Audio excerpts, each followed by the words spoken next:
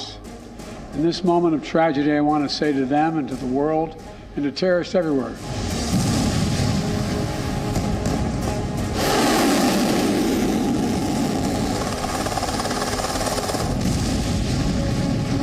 भारत ऐसे मुश्किल के समय पर इजराइल के साथ खड़ा है और जितने लोग पीड़ित हैं और जिनकी मृत्यु हुई है उन परिवारों को भारत सरकार की तरफ से, भारत के जनता की तरफ से हम अपनी संवेदना व्यक्त करते हैं।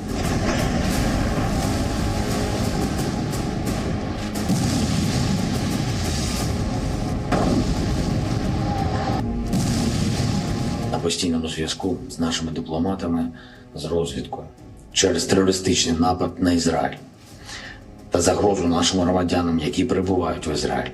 We appreciate very much the international support that we get from so many countries. Prime Minister Modi tweeted a very clear and unequivocal message of solidarity of the Indian people, and I have to tell you on a personal level,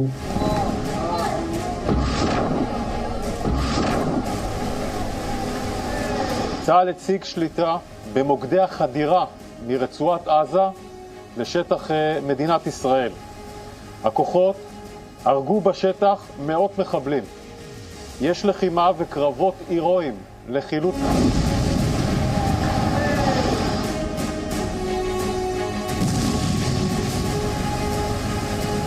जंग किसी चीज़ का हल नहीं है।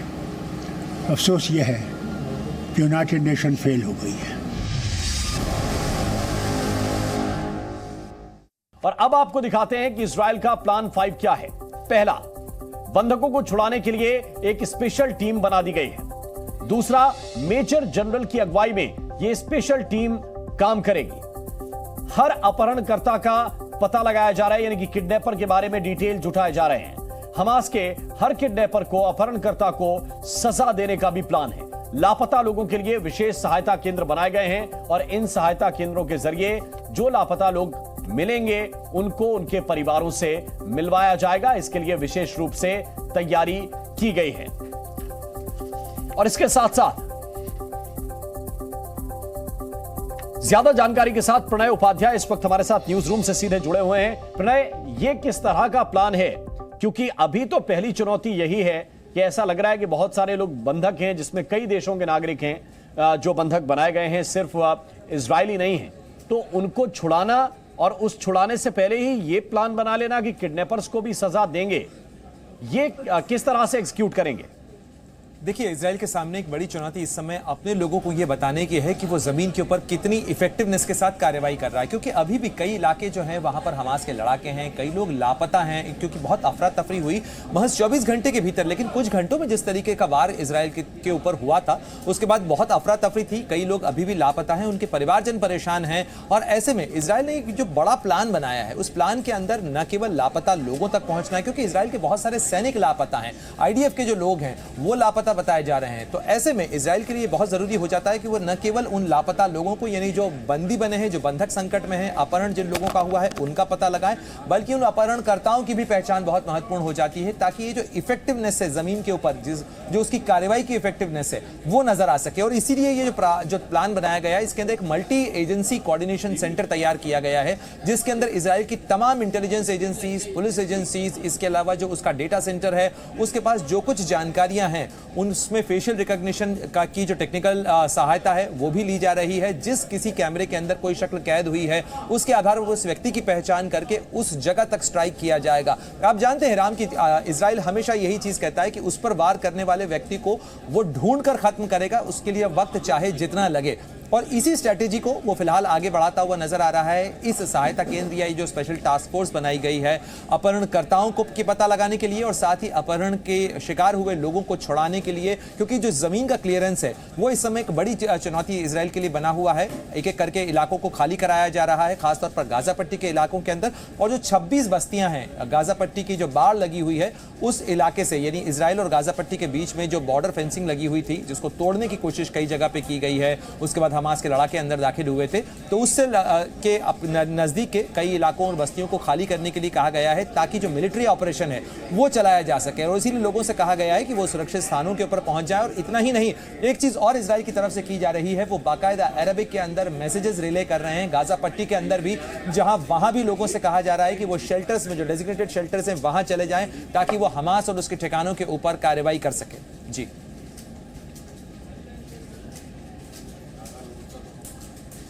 तो Israel की ये जो बड़ी कार्रवाई इस समय देखने को मिल रही है, उसी के डिटेल्स, हम तमाम डिटेल्स आपको साझा कर रहे हैं कि किस तरीके की तस्वीरें इस समय इजराइल से सामने आ रही हैं। क्योंकि इजराइल लगातार हमास के खिलाफ हमला कर रहा है और उसके लिए वो केवल अपनी सीमाओं से बाहर नहीं जा रहा, बल्कि अपने इलाके के अंदर भी वो एक फ्लश आउट ऑपरेशन चला रहा है। ये जो फ्लश आउट ऑपरेशन है, इस फ्लश आउट ऑपरेशन के तहत जो हमास के लड़ाके अंदर दाखिल हुए थे, उनके कब्जे वाले इलाकों को तो खाली कराया ही जा रहा है, बल्कि हिजबुल्लाह। बिल्कुल प्रणय, आप साथ रहिए हमारे, और आपसे आगे भी डिटेल्स हासिल करेंगे। इस वक्त हमारे साथ मेजर जनरल रिटायर्ड के सिन्हा साहब हैं, ज्वाइन कर रहे हैं हमें। बहुत बहुत स्वागत के सिन्हा साहब आपका। मेजर जनरल रिटायर्ड जीजी द्विवेदी साहब इस वक्त हमारे साथ हैं, बहुत बहुत स्वागत जीजी द्विवेदी साहब आपका। प्रभु दयाल जी जो एक्स डिप्लोमेट हैं, हमें इस वक्त ज्वाइन कर रहे हैं, बहुत बहुत स्वागत है सर आपका। अशोक सज्जनहार साहब भी इस वक्त हमारे साथ जुड़े हुए हैं, हम तस्वीरों में देख पा रहे हैं। और सबसे पहले मैं सज्जनहार साहब इस वक्त आपके पास ही आना चाहता हूं, और आपके तजुर्बे के आधार पर, विशेष रूप से जब ये देख रहे हैं कि यूएई का स्टैंड क्या है, हम ये भी देख रहे हैं कि मिस्र से मदद भी मांगी गई है बंधकों को छुड़ाने के लिए, तो वो जो एकजुटता पहले अरब कंट्रीज में होती थी, क्या हमास के इस ब्रूटल अटैक के बाद वो एकजुटता भी अब नजर नहीं आ रही है? आपको क्या लगता है? जी, आप ठीक कह रहे हैं राममोहन जी, क्योंकि देखिए पिछले कुछ साल हैं उसमें बहुत अंतर आया है, बहुत तब्दीलियां आई हैं इजराइल और बहुत सारे ये अरब देशों के संबंधों में। आपने देखा है ये जो अब्राहम अकॉर्ड जो राष्ट्रपति डोनाल्ड ट्रंप ने शुरू किए थे, तो यूएई के साथ उनके जो राजनयिक रिश्ते हैं, संबंध हैं, वो नॉर्मलाइज किए गए। बहरीन के साथ नॉर्मलाइज किए गए, जॉर्डन, इजिप्ट वगैरह के साथ तो पहले ही उनके नॉर्मल थे। और इसके साथ अभी देखिए इस जो संबंध है इनको और बहुत तेजी से आगे ले जाया गया है, और यहाँ तक कि ये I2U2 वहां पर एक प्लेटफॉर्म बना है जिसमें इजराइल है, यूएसए है, यूएई है और भारत है। ये 4 का प्लेटफॉर्म है। आपने देखा होगा G20 के मार्जिन पर एक India middle east Europe economic corridor, इसको भी आगे ले जाया गया, इसको भी स्वीकृति दी गई, और इसमें ये कहा गया जो भारत से जो भी है व्यापार है वो यूएई में आएगा, सऊदी अरेबिया में आएगा, उसके बाद इजराइल और जॉर्डन से होता हुआ ये यूरोप में जाएगा। तो मेरा कहने का तात्पर्य यह है जो संबंध इजराइल के बहुत सारे ऐसे खाड़ी के देश हैं जो कि वेस्ट एशिया के देश हैं, पश्चिम एशिया के, जिनके साथ उनके संबंध बड़े अच्छे हुए हैं, परंतु फिर भी, और ये जो हम देख रहे हैं जिससे भारत ने भी इसको हमास के हमले को देखा है, इसको एक आतंकी हमले का उन्होंने वो दिया है, संज्ञान दिया है, तभी भारत ने भी इजराइल बिल्कुल सर, मैं आपके पास मेजर जनरल के सिन्हा साहब, गोलियां तो चेहरा देखकर बरसाई नहीं जा रही, रॉकेट के हमले भी चेहरा देखकर नहीं किए जा रहे, चाहे महिलाएं हों, बच्चे हों, सबके ऊपर अटैक किया जा रहा है। लेकिन इस वक्त की सिचुएशन जब आप देख रहे हैं और अलग अलग कंट्रीज के रिएक्शन देख रहे हैं, कौन से देश ऐसे हैं जिनके रिएक्शंस आपको चौंका रहे हैं? खास तौर से मैं अगर अरब कंट्रीज की बात करूं तो देखिए, जो चीजें हैं वेस्ट एशिया के अंदर में जो जिंजरिंग चल रहा था और चल रहा है, जो जियो स्ट्रैटेजिक इवेंट्स चल रहे हैं, जिसमें पहले संजय साहब ने बताया U2I2 का तो है ही है, इसके अलावा जो सऊदी अरेबिया का सबसे बड़ा रोल MBS, वो पूरे के पूरे प्रक्रिया को चेंज करने की और ऐसा लग रहा था कि इजराइल को रिकॉग्नाइज करने ही वाला है। 2 हफ्तों के बीच में मेरा आकलन था कि ये शायद रिकॉग्नाइज हो जाएगा। उसके पहले जो तत्व हैं जो नहीं चाहती हैं कि वेस्ट एशिया मिडिल ईस्ट में किसी तरह से भी शांति हो और चीजें बदलें, क्योंकि देखिए UAE जैसे मेरे को नहीं चौंका था, सऊदी अरेबिया किस तरह से शांत खड़ा है मुझे नहीं चौंका रहा है, क्योंकि परिस्थितियां बदली हैं, उनकी सर्वाइवलिटी डिपेंड करती है कि इसी रास्ते में वो ट्रैवल करें। जो इजराइल को रिकॉग्निशन मिलने वाला था तो वो तत्व हैं, उसमें आपके हार्ड लाइनर्स हैं। तो ये जो फिदाइन अटैक कहिए, जो इसको आप कहिए कि एक टेररिस्ट अटैक है, हमास को कोई ऐसा रिकॉग्निशन नहीं है। इजिप्ट भी उसको नहीं रिकॉग्नाइज करता, उसको मदद नहीं करता है। हाँ, उसको आज हिजबुल्लाह कर रहा है लेबनान से, या जो उन्होंने रॉकेट्स बनाए, खास करके डका वैली सब में जो उन्होंने बनाए 5000 रॉकेट, और हिजबुल्लाह अभी वो कह रहा है कि 50,000 रॉकेट बनाए। ये रॉकेट 16-17 किलोमीटर के एब्सोल्युटली ये जिसको कहते हैं क्रूड सिस्टम्स हैं, मगर उन्होंने इतनी तबाही डाली है। इस तरह के टेररिस्ट अटैक यदि करते हैं, फिदायन अटैक्स, आपने बताया 26 बस्तियों को वो खाली करा रहा है। मेरा ये मानना है कि जो नेतन्याहू साहब ने कहा है, जो उन्होंने छोड़ा था 2005 के समय गाजा स्ट्रिप को, 2006 के बाद इन्हें, और 2007 में हमास में वहां पर बोथ पॉलिटिकली और मिलिट्री विंग में 5000 लोग हैं। वहां के खुद जो 2.23 लाख लोग रहते हैं, हमास को पूरा सपोर्ट नहीं है। तो ये जो रिट्रीब्यूशन होगा, तो मेरे ख्याल से वो जमीन दोस्त कर देंगे, खत्म कर देंगे और रीऑक्युपेशन होगा। ये आप लेकर चलिए, गाजा बैंक का रीऑक्युपेशन इजराइल करेगा, क्योंकि बिल्कुल ये देखना दिलचस्प होगा। लेकिन अभी हम इस बात पर जब फोकस कर रहे हैं कि अलग अलग देशों का रिएक्शन किस आधार पर आ रहा है, क्योंकि वो जानते हैं कि अगर यहां से हमास मजबूत होकर उभरा और अभी उन्होंने उसकी मदद कर दी तो फिर आगे नुकसान उनको हो सकता है, क्योंकि आतंकवादियों का कोई धर्म नहीं होता। वो धर्म के आधार पर आतंकवाद तो फैला सकते हैं, लेकिन उनका अपना कोई धर्म ईमान नहीं है। जीजी द्विवेदी साहब इस वक्त हमारे साथ जुड़े हुए हैं। जीजी द्विवेदी साहब, हमास का इस वक्त उद्देश्य आपको क्या नजर आ रहा है? क्या अगर उनका उद्देश्य इजराइल को केवल नुकसान पहुंचाना होता तो दूसरे देशों के नागरिकों को तो कम से कम छोड़ा जाता, चाहे जर्मनी की महिला हो, जैसी तस्वीरें सामने आई, अब थाईलैंड के नागरिकों की जानकारी, कई और देशों के नागरिक हैं, उनको भी अगवा किया गया है। इसके पीछे क्या इनके इंटेंशंस हैं? देखो राम मोहन, अगर आप थोड़े इतिहास के पन्ने पलटे तो तस्वीर काफी साफ हो जाती है, क्योंकि जब 1948 में इजराइल बना तो सभी अरब देश जो है पैलेस्टीन के साथ थे, और उस कुछ ही दिन बाद ये 15 जून को 1948 में इजराइल बना, तो उसी समय सभी अरब देशों ने इस पर हमला कर दिया था, तो एकजुट थे। उसके बाद सन 56 की लड़ाई हुई, 1967, 73, 82, तब तक ये सभी देश उसके साथ थे। तो उसके बाद क्या हुआ कि थोड़ी पीस ट्रीटी साइन हुई, जैसे कि 1978 में कैंप डेविड हुआ, 1993 में ओस्लो अकॉर्ड हुआ। तो क्या हुआ कि ये जो अरब की जो वर्ल्ड की दुनिया है या देश है, वो 2 भाग में हो गए। अभी ये हमास है, ये 1987 में इसका संगठन हुआ था और ये गाजा पट्टी में इनकी जो उभरे और 2005 में इन्होंने सत्ता में आए, इलेक्शन जीते, सत्ता में आए। अभी हमास जो है ये एक बहुत ही खूंखार आतंकी ग्रुप है और इसके जो अभी अटैक के है इसमें 3 मुद्दे हैं। पॉलिटिकली दुनिया को बताना कि देखो पैलेस्टीन का जो मुद्दा है अभी ये ठंडा नहीं पड़ा है, अभी तक ये मुद्दा जो है जिंदा है। दूसरा है कि इजराइल को बताना कि देखो हम भी आप पर हमला कर सकते हैं और जिस तरह उन्होंने हमला किया ये बहुत ही प्लान के साथ किया है। पहले रॉकेट दागे, उसके बाद उनके जो टेररिस्ट हैं वो अंदर गए और फिर उन्होंने इतना नुकसान पहुंचाया, बंदी बनाए। तो यानी कि वो बार्गेन करेंगे, जितने जो बंदी बनाए हैं एक एक बंदी के लिए बार्गेन ही होगी। आपको पता है कि पहले कुछ समय पहले एक जो सोल्जर था, एक सिपाही था इजराइल का, उसके बदले 1000 इन्होंने हमास के बंदी छोड़े, तो इसलिए बार्गेनिंग होगी।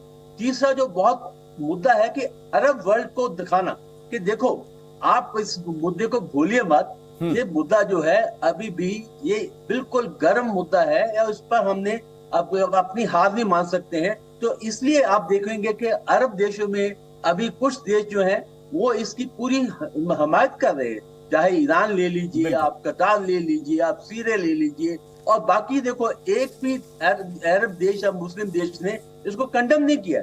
सऊदी अरेबिया है या यूएई है, उन्होंने बोला इसको शांति पूर्वक सुलझाया जाए, पर किसी ने कंडेम नहीं किया है। तो इसलिए ये जो आक्रमण हुआ है 1973 के बाद ये सबसे बड़ा आक्रमण हुआ है इजराइल के ऊपर, कि 1973 में 6 अक्टूबर को भी इजिप्ट और सीरिया ने आक्रमण किया था और उस टाइम भी इजराइल चकित रह गया था। तो ये एक सभा हिस्ट्री रिपीट हुई है। और बिल्कुल, और मैं प्रभुदयाल साहब एक सवाल के साथ आपके सामने आना चाहता हूं। सवाल यह है कि क्या अल-अक्सा मस्जिद एक तरह से बहाना है, क्योंकि अल-अक्सा में नमाज अभी भी पढ़ी जाती है, मुस्लिम वहां बड़ी तादाद में इकट्ठा होते हैं, किसी को कोई दिक्कत नहीं, किसी को कोई परेशानी नहीं, तो अल-अक्सा एक बहाना है, अपनी ताकत को बढ़ाना है, ये हमास का उद्देश्य है। और हमास दरअसल ये दिखाना चाहता है कि हम ताकतवर हैं और ये ताकत घटेगी नहीं। क्या इसके पीछे आपको मकसद लगता है? देखिए, जहां तक अल अक्सा मॉस्क का ताल्लुक है, वो टेंपल ऑफ द माउंट पे स्थित है और टेंपल ऑफ द माउंट जो है वहां पर जूस को प्रे करने की इजाजत नहीं है। अल अक्सा मॉस्क है, मुस्लिम्स को वहां पर नमाज पढ़ने की इजाजत है, लेकिन juice temple of the mount पे जाके प्रे नहीं कर सकते।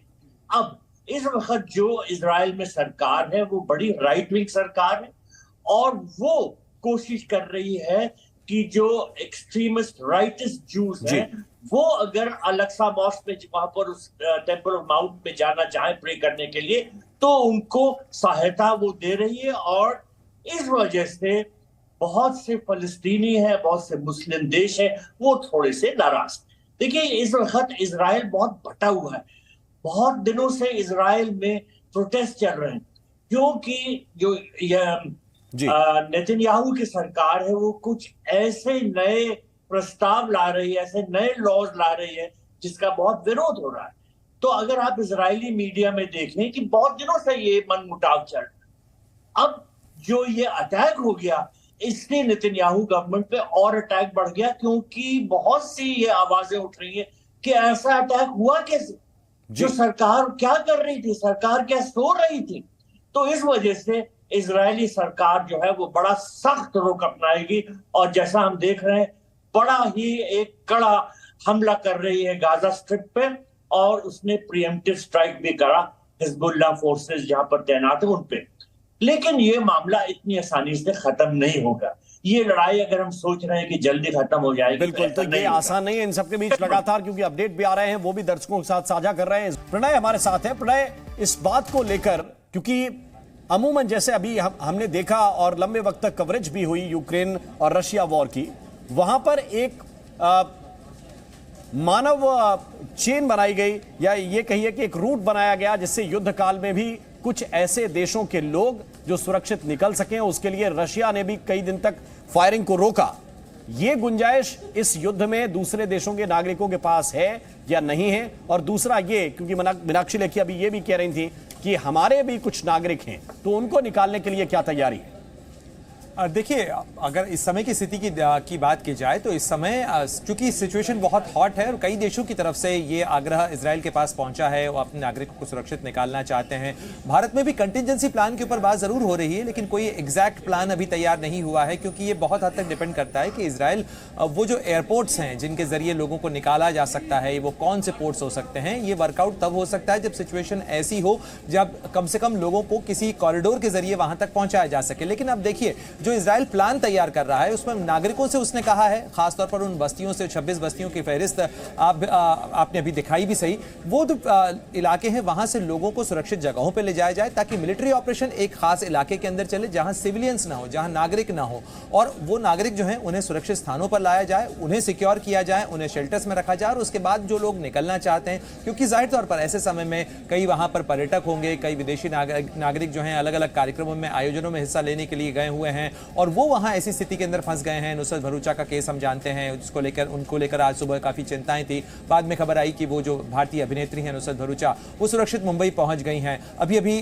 जो खबर आ रही है कि थाईलैंड के 11 नागरिक फंसे हुए हैं, जो नेपाल के 17 नागरिक हैं वो घायल हुए हैं, और थाईलैंड के 2 नागरिकों के मारे जाने की भी खबर की पुष्टि हुई है। थाईलैंड सरकार ने इस बात की पुष्टि की है कि उसके भी 2 नागरिक मारे गए। तो स्वाभाविक रूप से ये चिंताएं हैं, दुनिया की कई सरकारों के सामने चिंताएं हैं। जर्मन महिला के साथ क्या हुआ, उसकी तस्वीरें, जो खौफनाक मंजर है वो पूरी दुनिया ने देखा है। तो स्वाभाविक रूप से हर जगह इस बात की चिंता जरूर है। लेकिन फिलहाल जो इजराइल सरकार जिस योजना पर काम कर रही है उसके अंदर नागरिकों को एक सुरक्षित स्थान पर लाया जाना है ताकि मिलिट्री ऑपरेशन और जो नागरिक जो बस्तियां हैं उनके बीच में कम से कम एक सेग्रीगेशन हो सके, एक जो है कहा जाए विभेद हो सके, ताकि मिलिट्री ऑपरेशन जिस जगह पे चल रहा है वहां नागरिक न फंसे।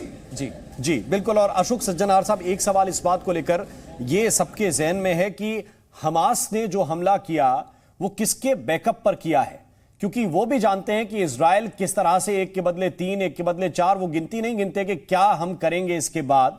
ये जो वो 6 दिन वाला युद्ध था उसमें उन्होंने कई देशों को एक साथ दिखाने की कोशिश की है। तो क्या इसकी वजह आप ये मानते हैं कि अब वो देश कम से कम हिम्मत नहीं कर रहे हैं कि इजराइल के सामने सीधा युद्ध लड़े? हमास को किसका बैकअप है जो इतना बड़ा कदम उसने उठाया? देखिए, आप बिल्कुल ठीक कह रहे हैं। जब से ये जंग शुरू हुआ है, ये इजराइल और पैलेस्टीन के बीच में 1948 से शुरू होकर, और जनरल जीजी द्विवेदी ने इसके बारे में बड़ी अच्छी तरीके से इसको समझाया है। तो जब तक ये युद्ध चलता रहा 70 के दशक तक, तब तक तो सभी जो अरबी देश थे वो साथ मिलकर इजराइल के साथ लड़ाई करते रहे। परंतु उसके बाद हमने देखा है, कैंप डेविड हुआ, उसके बाद और ओस्लो अकॉर्ड वगैरह हुए, तो धीरे धीरे करके जो देश हैं वो अपने राजनयिक संबंध, डिप्लोमेटिक रिलेशंस इजराइल के साथ वो कायम करते रहे हैं। उसका लेटेस्ट चरण जो है वो इब्राहिम अकॉर्ड्स का है। तो इसीलिए मैं ये समझता हूं ये वाले जो देश हैं इनका तो कोई शय नहीं रही होगी, क्योंकि ये तो चाहते हैं जो शांति हो और वहां पर कुछ ऐसा दंगा फसाद नहीं हो। देखिए, हमास के पीछे हमेशा से हमास और हिजबुल्लाह, और चाहे आप ये यमन में भी देख लीजिएगा, साउथ यमन में देख लीजिएगा, तो हुती रेबेल्स का है। तो हमेशा यही कहा गया है जो ईरान इसके पीछे है, ईरान वो सहायता करता है इन सभी आतंकी गुटों का। हालांकि ईरान ने कभी ये ऐसे नहीं माना है जो हुतीज के वो सपोर्ट करते हैं या और सपोर्ट करते हैं, परंतु ये बिल्कुल जो लिटरेचर है उसमें डॉक्यूमेंटेड एविडेंस भी है जो ईरान का इनको सपोर्ट है। और हम जानते हैं जो ईरान और इजराइल की तो बिल्कुल ही जिसे कहा जाए एग्जिस्टेंशियल फाइट है। ईरान ने तो यही कहा है हमेशा, जब पहले उनके राष्ट्रपति थे महमूद अहमदीनेजाद, जो हम इजराइल को इस धरती से खत्म कर देंगे, इस धरती से हटा देंगे। तो इसीलिए ईरान का ही ऐसा प्रतीत होता है। परंतु अब जो देश हैं, सीरिया है, इन सब देशों ने सपोर्ट किया है हमास को। परंतु मैं नहीं समझता जो इन देशों में अभी कुछ, या कतार है या और ऐसे देश हैं जो इन्होंने कुछ किया होगा। सीरिया वगैरह ऐसे देशों के पास तो ऐसी क्षमता ही नहीं है इस समय वहां पर अपने देश से बाहर किसी प्रकार का। के सिन्हा साहब के पास में चलना चाहता हूं। सिन्हा साहब, क्या इसके आगे कुछ और देशों को कूदता हुआ आप देख रहे हैं हमास के पीछे, या आपको लगता है कि जिस हाल पर है उसी पर छोड़ दिया जाएगा? कुछ हथियारों का बैकअप दे दें, कुछ फंडिंग कर दें, इसके अलावा आपको लगता है कि इससे ज्यादा कुछ होने वाला है? देखिए रामन, मेरा जो मानना है कि हमास अलग थलग तो पड़ेगा ही, हिजबुल्लाह भी पड़ेगा। जिस तरह से अभी बयान हुआ, जैसे हमारे द्विवेदी साहब ने कहा, अशोक साहब ने कहा, देखिए क्या किया है हमास, क्या ट्राई कर रहा है। अल अस्का फ्लड, आप देखिए स्ट्रॉम की बात की, जब 5000 मिसाइल उन्होंने रॉकेट फायर किए, तो अल अस्का मॉस्क जो तीसरा सबसे बड़ा होली उनका मॉस्क मानते हैं, उसके अंदर में जो चीज भी हुआ, अभी वो मानते हैं कि क्योंकि जो OIC की गठन हुआ था जिसमें कितने 53 मुस्लिम देश हैं, वो अल अस्का मॉस्क को ही लेकर हुआ था।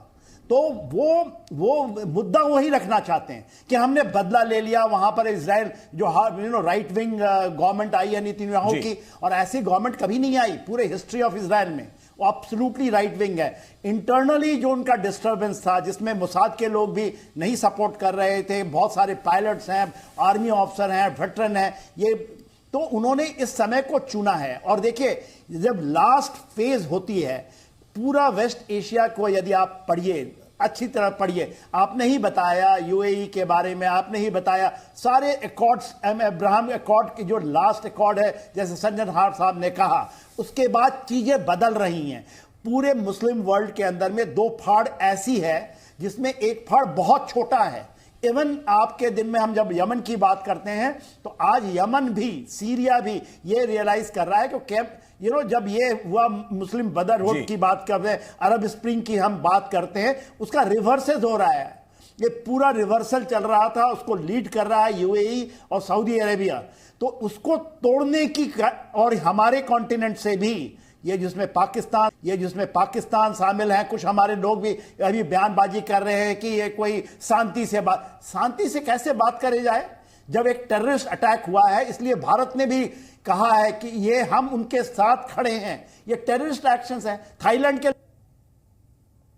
बिल्कुल कर दिया, नहीं बिल्कुल आप ठीक कह रहे हैं। ये जो टेररिस्ट देखें, कोई 5000 रॉकेट 20 मिनट के अंदर दाग दे, कोई हजारों की तादाद में आपके घर में घुसकर चला आए, गोलियां बरसाए आपके नागरिकों पर, चुप रहकर तो नहीं बैठा जा सकता, यह स्वाभाविक बात है। लेकिन जी द्विवेदी साहब, एक सवाल इसके साथ साथ इस बात को लेकर भी लगातार पूछा जा रहा है कि कितने दिन तक यह लड़ाई चल सकती है, क्योंकि बहुत इंटेंसिटी के साथ कहा जा रहा है कि अब इजराइल जो है वो काउंटर अटैक कर रहा है, और इस काउंटर अटैक के बाद जैसा अनुमान लगा रहे हैं आप सभी जो एक्सपर्ट्स हैं कि अब जो गाजा स्ट्रिप है उस पर एक तरह से पूरा कब्जा इजराइल का हो जाएगा। ये तब तक चलने वाली लड़ाई है या बीच में छोड़ दी जाएगी? देखो राममोहन, सबसे पहले ये समझना जरूरी है कि आतंकी जो है उनकी क्या स्ट्रेटेजी होती है, क्या डॉक्ट्रिन होती है। जो आतंकी होते हैं ये सीधा युद्ध नहीं करते हैं, ये एक गुरिल्ला वॉरफेयर करते हैं या लो इंटेंसिटी कॉन्फ्लिक्ट करते हैं। तो ये बड़ी अचंभे वाली बात है कि किस तरह हमास ने बिल्कुल एक कन्वेंशनल तौर पर इन्होंने शुरुआत की है इस आक्रमण की। तो ये जो है एक फेज 1 जो हम बोल सकते हैं कि ये कुछ कन्वेंशनल हालात में था, और इजराइल का तो नेचुरली इजराइल की जो रिटेलिएशन है वो कन्वेंशनल तौर पर। पर अगर हमास ने ये युद्ध लंबा खींचना है तो हमास को वही गुरिल्ला वॉरफेयर, टेररिस्ट टैक्टिक्स के उसका सहारा लेना पड़ेगा, तभी ये आगे युद्ध बढ़ा सकते हैं। उसके लिए इनकी स्ट्रेटेजी और डॉक्ट्रिन ये होगी कि देखो 365 स्क्वायर किलोमीटर का इलाका है गाजा स्ट्रिप का, उसमें घुस जाएंगे ये आबादी वाले इलाकों में, वहां से ये लड़ेंगे, और वही गुरिल्ला वॉरफेयर की जो है ये उसको अंजाम देंगे। और ये गुरिल्ला वॉरफेयर के लिए लड़ना किसी कन्वेंशनल फौज के लिए बहुत मुश्किल होता है। देखो हमारी भी आप देख सकते हैं, जब हम टेररिस्ट से लड़ते हैं तो बहुत मुश्किल होता है। तो जो मैं समझता हूं कि ये जल्दी ही ये युद्ध जो है एक गुरिल्ला वॉरफेयर का आकार लेगा। उसमें इजराइल को काफी जोखिम उठाना पड़ेगा, क्योंकि ये स्ट्रीट फाइटिंग होगी, घर से लड़ेंगे, एक एक करके लड़ेंगे, और ये कहते हैं कि क्लोज फाइटिंग हो गई, CQB, क्लोज क्वार्टर बैटल। मैं एक इन्फेंट्री मैन हूं तो आपको ये साझा कर सकता हूं कि क्लोज क्वार्टर बैटल बहुत मुश्किल होती है। और दूसरा मैं ये प्रोफेसर वेस्ट एशिया को पढ़ाता हूं, तो इसमें अभी देखेंगे कि ये युद्ध जो है जल्दी ही गुरिल्ला वॉरफेयर का आकार लेगा, और इतना आसान नहीं होगा इजराइल को कि पूरा इसको सफाया करे, ये काफी समय लगेगा। हाँ, दो चीजें होगी, एक तो गाजा स्ट्रिप का आकार बदलेगा, यानी कि खंडित होगी। ये जो हमास है ये तितर बितर हो जाएगी, जैसे पीएलओ तितर बितर हुई थी जॉर्डन से, तो ये तितर बितर हो जाएंगे, कुछ भाग जाएंगे, कुछ रह जाएंगे, पर कुछ हद तक ये फिर भी रहेंगे। पर इजराइल को बहुत मुश्किल होगी गाजा स्ट्रिप को साफ करना, क्योंकि ये एक गुरिल्ला वॉरफेयर होगा, और गुरिल्ला वॉरफेयर जो है बहुत ही जोखिम वाला वॉरफेयर होता है। राम मोहन। बिल्कुल प्रभुदयाल साहब, ये स्थिति तो हमने देखा, क्योंकि ऐसा लग रहा था कि रूस बड़ा देश है, यूक्रेन उसके सामने कुछ भी नहीं है, लगेगा कि 10-15 दिन के अंदर युद्ध समाप्त हो जाएगा, और फिर हम अब तक देख रहे हैं कि अभी भी युद्ध समाप्त वहां नहीं हुआ है। तो ये तो जो बता रहे हैं जीजी द्विवेदी साहब, समझ में आता है कि जब आपको गुरिल्ला वॉर से जूझना पड़ता है तो लंबा समय लगता है। हम भी देखते हैं हमारे यहाँ जब एनकाउंटर्स होते हैं तो 3-3, 4-4, 5-5 दिन तक चलते हैं। हम प्रभुदयाल साहब आपसे यही समझना चाह रहे थे कि इस सिचुएशन के बीच में, जबकि बेंजामिन नेतन्याहू ये ऐलान कर चुके हैं कि हम जमींदोज करेंगे सबको, हम एक तरह से हमास को नेस्तनाबूद करेंगे, इन सब के बीच अमेरिका जैसे देश, फ्रांस जैसे देश, ये क्या भूमिका निभा सकते हैं? यूएन की अब ऐसे मौके पर क्या भूमिका हो सकती है? देखिए, ये सब देश जो है वो हमास की निंदा कर रहे हैं और करते रहेंगे, लेकिन इससे इजराइल की जो हालांकि मुश्किलात हैं वो नहीं खत्म होंगी। इजराइल कहीं ज्यादा ताकतवर है हमास से। इजराइल बहुत बमबाद। जी, मैं वापस आऊंगा प्रभुदयाल सर के पास, कुछ तकनीकी दिक्कत है, लेकिन स्वाभाविक तौर पर इन देशों की जो स्ट्रेटजी है, फिलहाल तो वो कह रहे हैं कि हम पूरी तरह से इजराइल के साथ हैं, लेकिन सिर्फ इतना कहने से ही बात बनती है क्या?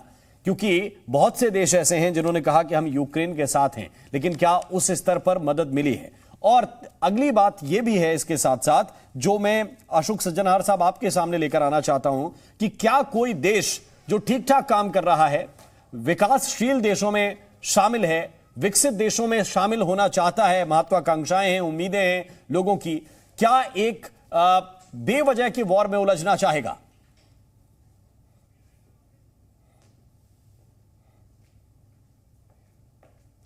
जी, आप बिल्कुल ठीक कह रहे हैं। अगर आप मुझे एक इजाजत दें राम मोहन, तो मैं ये यूक्रेन के बारे में बताऊंगा। देखिए, यूक्रेन ठीक है, आपने कहा जो बहुत ही छोटा देश है और रूस के सामने तो किसी हालत में वो नहीं टिक सकता है, उसकी इतनी हैसियत नहीं है। परंतु ठीक है, ये यूक्रेन की लोगों की हिम्मत है, उसकी लीडरशिप की हिम्मत है, जो वो अब 590 दिन उससे ऊपर हो गए हैं और तब जंग चल रही है।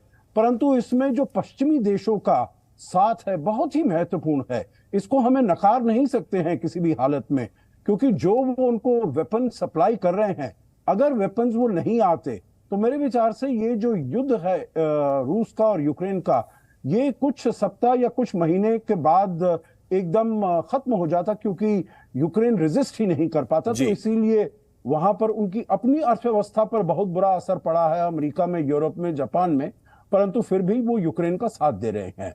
और दूसरी बात जो आपने पूछा, जो क्या ये और जो देश हैं, देखिए उनकी अपनी जो अर्थव्यवस्था है, हमने देखा है पिछले कुछ सालों से, चाहे वो कोविड-19 पेंडेमिक हो, रूस यूक्रेन कॉन्फ्लिक्ट हो, तो इन सभी विकसित देशों की अर्थव्यवस्थाएं भी बहुत चरमरा रही हैं। तो इसीलिए वो किसी परोक्ष रूप से सहायता नहीं कर पाए, परंतु डिप्लोमेटिक, पॉलिटिकल, मॉरल सपोर्ट और संयुक्त राष्ट्र संघ में जो इसके ऊपर अब आज बातचीत होगी, कल बातचीत होगी, उसके ऊपर एक रेजोल्यूशन जो निकाला जाएगा, कंडेम किया जाएगा, तो उसमें ये सभी जो देश हैं ये पूरी तरीके से इजराइल के साथ खड़े रहेंगे। मेरे ख्याल से इजराइल को इतना ज्यादा कुछ वो जंगी सामान की आवश्यकता नहीं होगी जो उनसे, इन देशों से वो अपेक्षा करे। उसके पास अपने आप ये तैयारी होगी। मेरे ख्याल से अभी उसको केवल डिप्लोमेटिक और पॉलिटिकल सपोर्ट की आवश्यकता है, जो कि ये वाले जो देश हैं ये पूरी तरीके से देंगे, परंतु परोक्ष रूप से किसी प्रकार का ना तो इजराइल एक्सपेक्ट करेगा, ना ये देश आगे सामने आएंगे। बिल्कुल, लेकिन के सिन्हा साहब, इसी सवाल को अगर मैं दूसरे पहलू पर ले जाऊं, कि चाहे कतर की बात हो, ओमान की बात हो, सीरिया की बात हो, ये भी ऐसे देश हैं जिनकी अर्थव्यवस्था बहुत मजबूत नहीं है। क्या ये जोखिम मोल लेंगे कि इजराइल के सामने खुलकर सामने आए?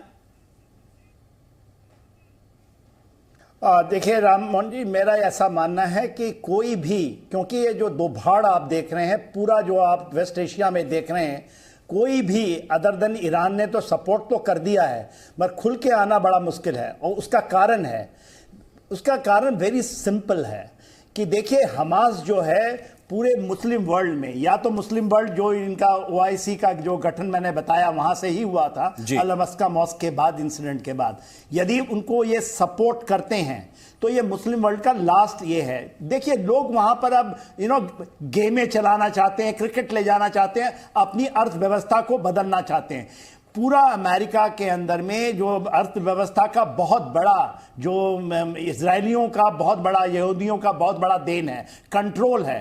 तो ना तो इजराइल को किसी की मदद चाहिए, जैसा संजना साहब ने बताया, उनको किसी चीज की जरूरत नहीं है इस लड़ाई को लेने के लिए, और ये एक टेररिस्ट अटैक है। और जैसा मैं थोड़ा सा डिफर करता हूं द्विवेदी साहब से, देखिए पूरा एयर स्पेस जो है, जो हम बात करते हैं गाजा स्ट्रिप, वो इजराइल के पास में है।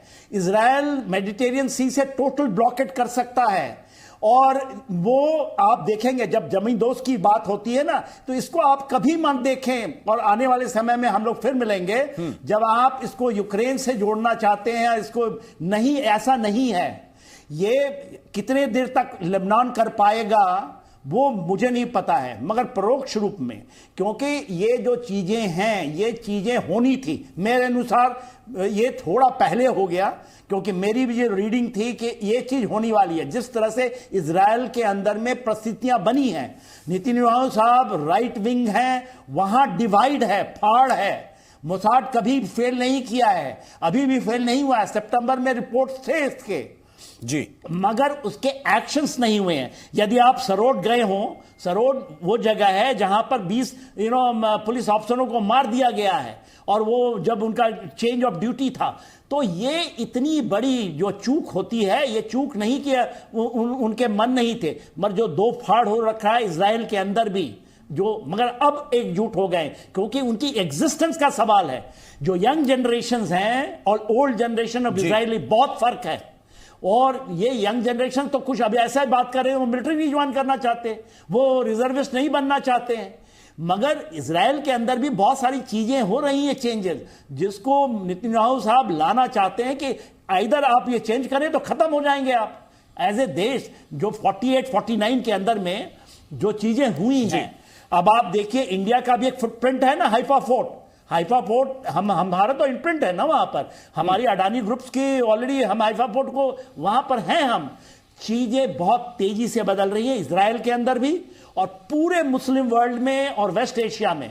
तो ये जियोपॉलिटिकल चेंजेस हैं। जैसे ट्रांस अटलांटिक में आपने देखा, कोई कह रहा था कि 5 दिन का बार, 6 दिन का बार, मेरा उस समय भी मानना था कि वो एक फ्रोजन कॉन्फ्लिक्ट है और रशिया इसको करने नहीं देगा। रशिया की लंबी जंग है, पुतिन साहब कोई बच्चे नहीं हैं। वो जो वेस्टर्न मीडिया का नैरेटिव है कि 5 दिन का लड़ाई था, बहुत बड़ा देश है, ये एक्चुअली नैरेटिव है। उनको और भी लंबे समय, अभी तो आर्टिक में जाना है, फार ईस्ट में जाना है। तो ये जो चीजें हो रही हैं, और इसको इंडो पैसिफिक में आना है। आने वाले समय में हम फिर डिबेट में बैठेंगे इंडो पैसिफिक के ऊपर में। तो वेस्ट एशिया में अभी आए हैं, और देखिए बहुत बड़ा रिटेलिएशन आएगा आप करके गाजा पट्टी के अंदर में। बिल्कुल रिटेलिएशन आएगा। लेकिन जी द्विवेदी साहब, क्योंकि कुछ चीजें ऐसी हैं जिन पर लोग ये खासतौर से भारत के लोग ये समझना चाहते हैं, क्योंकि एक तो एक सेंटीमेंट के आधार पर यह कहा जा रहा है कि भाई जमीन फिलिस्तीन की है, पुराने फिलिस्तीनियों को हटाया गया, इनको बसाया गया, फिर ये मालिक बन गए। ये सेंटीमेंट के तौर पर ये बताने की कोशिश की जा रही है कि नहीं, फिलिस्तीन की जमीन फिलिस्तीन के पास रहनी चाहिए, और इस नैरेटिव को पाकिस्तान भी कहीं ना कहीं कहने की कोशिश कर रहा है। लेकिन इन सबके बीच में सर आपके पास वापस आता हूं, बड़ी खबर इस वक्त मिल रही है, भारत के समर्थन का इजराइल आभारी है। इजराइल के राजदूत का यह बयान आया है, भारत में इजराइल के राजदूत का बयान आया, और उन्होंने कहा है कि भारत के समर्थन के लिए इजराइल भारत का आभारी है, क्योंकि प्रधानमंत्री नरेंद्र मोदी ने ट्वीट करके सबसे पहले यह लिखा था कि भारत ऐसे समय में पीड़ित लोगों के साथ खड़ा है, इजराइल के साथ खड़ा है। और इसके बाद अब इजराइल के राजदूत का बयान आया है, और इजराइल के राजदूत का कहना है कि भारत के समर्थन के लिए इजराइल आभारी है। प्रधानमंत्री मोदी के समर्थन से हम उत्साहित भी हैं और उनका आभार भी जताते हैं। अब मैं द्विवेदी साहब आपके पास वापस आता हूं, क्योंकि पाकिस्तान भी इसी नैरेटिव को गढ़ने की कोशिश कर रहा है कि ये जमीन फिलिस्तीन की है और उनसे ले ली गई, छीन ली गई। दूसरी तरफ जो कह रहे हैं कि सिन्हा साहब की ये तो अस्तित्व की लड़ाई है, अगर ये लड़ाई इजराइल कहीं ना कहीं इसमें थोड़ा कमजोर पड़ता है तो ये उनके एग्जिस्टेंस पे सवाल उठ जाएगा। क्या आपको लगता है कि जो दोनों तरफ से सेंटिमेंट गढ़े जा रहे हैं, इनमें पहला वाला जिसमें मैंने फिलिस्तीन का जिक्र किया कि वो कहते हैं कि जमीन हमारी है, उनके पास कोई गुंजाइश है इजराइल को वापस भेजने की, इजराइल को पीछे धकेलने की? देखिए राम मोहन, सबसे पहले तो हम जो अभी इजराइल और हमास के बीच में हो रहा है उसकी हम यूक्रेन के साथ तुलना नहीं कर सकते। ये बहुत दो अलग पहलू हैं। वहाँ लड़ाई दो देशों में हो रही है, यहाँ लड़ाई एक आतंकी और एक देश में हो रही है, तो इसलिए कोई तुलना नहीं। दूसरी बात है कि हाँ, अगर आप हिस्टोरिकली देखें तो ये पैलेस्टीन का उनका एक क्या कह सकते हैं कि हक बनता है, तो उसके बाद बहुत बदलाव आ गए हैं। और अभी आप जो हालात देख रहे हैं, आप ये देखिए कि इजराइल ने अरब के विरुद्ध 5 लड़ाइयां जीती है, पर वो शांति नहीं ले पाए, क्योंकि अगर युद्ध जीत भी जाते हैं तो शांति नहीं बहाल होती है, क्योंकि युद्ध का आकार बदल गया है और ज्यादा जो इजराइल है वो टेररिज्म के साथ अभी जूझ रहा है।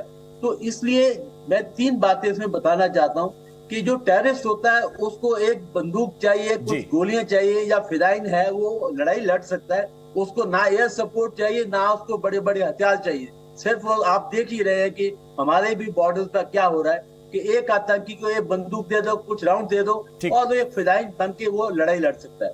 दूसरी बात ये है कि पाकिस्तान और ये सारे देश है इसको एक धार्मिक रूप में बदलना चाहते हैं। ये जो है एक धार्मिक रूप नहीं लिया जा सकता, अभी एक जियो पॉलिटिकल है, एक टेरिटोरियल की ऊपर है, ना कि धर्म के ऊपर है।